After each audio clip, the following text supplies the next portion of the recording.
przypadku Maksia droga z diagnozą wyglądała w ten sposób, że przez pierwsze 3 lata życia żył z inną diagnozą, a w zasadzie same chorowanie to się zaczęło od 4. tygodnia życia, bo jak skończył 4 tygodnie, to miał pierwsze zapalenie płuc. No i trafiliśmy do naszego powiatowego szpitala. W powiatowym szpitalu mu jak gdyby wypisano go do domu. Niby był wyleczony, ale za 2 dni trafiliśmy do szpitala wojewódzkiego do Łomży. No i tam właśnie miał leczone zapalenie płuc. Leczenie pierwsze trwało dość długo. No ale wyszliśmy do domu i wydawało mi się, że jest wszystko w porządku. Ale 2 miesiące po tym było kolejne zapalenie płuc. W sumie on w pierwszym roku życia chorował na zapalenie płuc 5 razy, bakteryjne zapalenia płuc, i to potem się powtarzało w sumie, bo było i gronkowcowe zapalenie płuc, i mykoplazma, i pneumokokowe, i paciorkowcowe zapalenie płuc. I jakoś tak w pewnym momencie, jak robili mu badania, wyszło, że tam ma powiększoną wątrobę. I lekarz rodzinny skierował nas najpierw tam do naszego powiatowego, tego większego szpitala do DSK do Białegostoku. I pierwsza diagnoza jego to brzmiała jak gdyby niedobór alfa-1 antitrypsyny. No ponieważ on miał enzymy wątrobowe cały czas obniżone. Potem właśnie skierowano nas z Białegostoku już do Centrum Zdrowia Dziecka. To pierwszy raz Maksiu w Centrum Zdrowia Dziecka był, jak miał mniej więcej 6-7 miesięcy.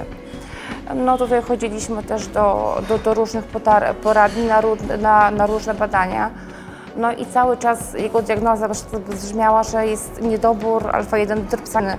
To znaczy też właśnie pani doktor mówiła, że może być tak, że te jego wyniki, że to niekoniecznie jest genetyczny niedobór, tylko że wynika z niedojrzałości jak gdyby organu, niedojrzałości organizmu.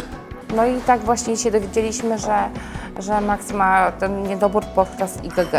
W chwili obecnej Maksiu ma zdiagnozowany refluks 2. stopnia. Poza tym ma takie problemy związane chyba z chorobą, bo często miewa powiększoną wątrobę i śledziony. Wada wzroku, ale to myślę, że to nie jest aż tak istotne przy tym. Wcześniej były szmery w serduszku, ale teraz serduszkiem jest jak gdyby w porządku. Max w sumie jest teraz po 13 zapaleniach płuc leczonych w szpitalu. I cały czas mi się wydawało, że moje dziecko umrze, że nie wiem, że nie przetrwa kolejnego zapalenia płuc, bo momenty były takie, że to naprawdę wyglądało koszmarnie. Jak ja patrzyłam, jak moje dziecko się dusi, jak sinieje, jak jedno zapalenie płuc się kończy, drugie się zaczyna, po prostu wariowałam. Ja bardzo źle to przyjmowałam. No i też jakiś czas temu zadawał mi dość trudne pytania, bo on mnie pytał, czy on nie umrze od choroby, czy mu lekarze pomogą. Wtedy, kiedy jest zdrowy, on robi wszystko normalnie, jak normalne każde zdrowe dziecko. Jest bardzo aktywny, jest bardzo ruchliwy, jest aż nadto ruchliwy.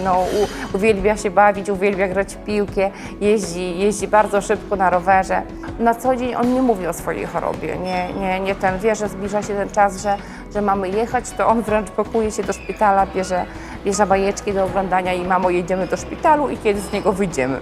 Czasami jest jeszcze bardzo ciężko, bo ze względu na te żyły, to czasami te podkłucia, założenie wolframu trwa bardzo długo, czasami 4-5 razy jest kłute, zanim mu założą siostry wolfram, więc tutaj jest kłopot, bo on płacze, on już tego nie chce, ale same jak gdyby pobyty w szpitalu, czy na przykład w poradniach, to są dla niego normalnością, nie ma żadnych oporów, on wie, że jedziemy, że wrócimy i że będzie dalej normalnie.